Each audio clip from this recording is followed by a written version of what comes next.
Alright, we're back with another video.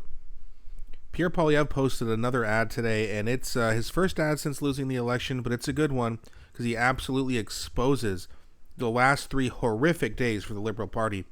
And he says, if you think you've seen this movie before, it isn't just you.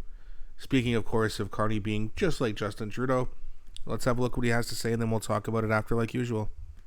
In his first press conference, Mr. Carney talked a good game about reversing Liberal policies in these areas, but now we have to find out if he was serious. And so far, it's not a promising start.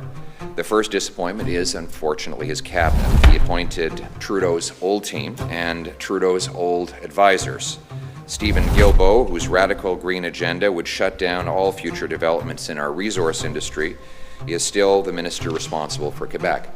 Sean Fraser was the immigration minister who caused the immigration crisis, the housing minister who gave us the housing crisis, and now he's the minister responsible for addressing the Liberal crime crisis. It seems like he is the master at failing upward. Chrystia Freeland, who as finance minister hiked capital gains tax and carbon taxes and massively grew our debt to the point where we now spend $1 billion a week on interest, stays in the cabinet. Then there's Gary Anadesangari, the new Minister of Public Safety, who said the actual crimes, the actual issues around bail are quite sound, and they are embedded in, codified in law right now, as in to say that there's nothing wrong with the system. Well, in fact, there's everything wrong, as we see from the growing crime wave on our streets.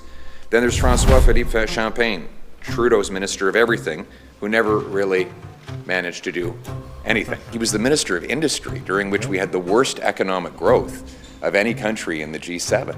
And now he's in charge of the budget. Then there's Joly, LeBlanc, Haidu, Anand. Anand was the president of the Treasury Board, during which time the bureaucracy and the consultant bills blew out of control. In all, 14 Trudeau ministers are now in Carney's cabinet. It's more of the same when Canada needs real change.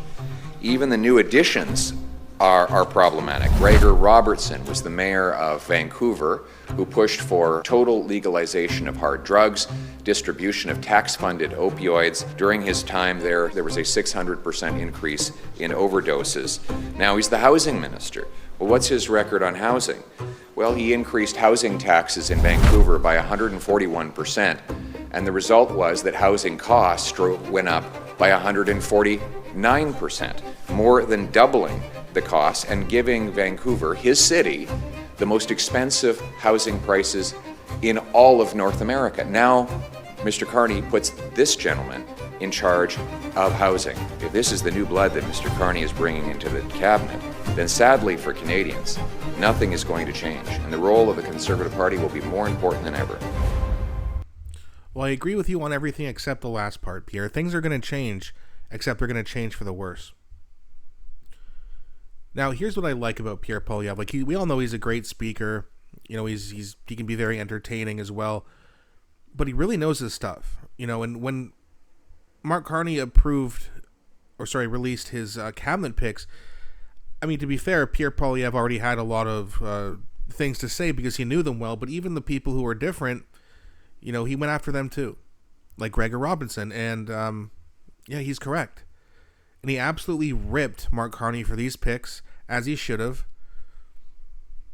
Horrible cabinet picks, no budget, and now they've dropped all retaliatory tariffs on America. I bet Pierre Poilievre's going to make an ad about that next. As he should. Because they ran on being tough against Trump. And they're not being tough against Trump at all. Now, to be fair, the tariffs are temporarily paused, but they're paused for 6 months. If Carney can't get a deal with Trump in the next 6 months, there's something wrong with him. So it's essentially a permanent end of the tariffs, the retaliatory tariffs on the United States. Elbows up, vote for fear.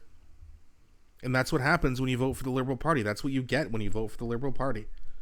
Just absolute nonsense. It's more the same, except it's even worse, and that's the only difference. And hopefully things start to change really, really soon, because we can't put up with this much longer. Right? Eventually, at some point, by-elections will happen. Hopefully the Liberals start to lose some of those. NDP starts gaining support in the polls, which is good for Conservatives. They now want to have an election. I know they don't have any money, but they never have any money, and they still got to run elections. it's almost impossible for them to do even worse in the next election. Not to mention that they're not going to be spending time propping up the Liberal government because there's nothing in it for them.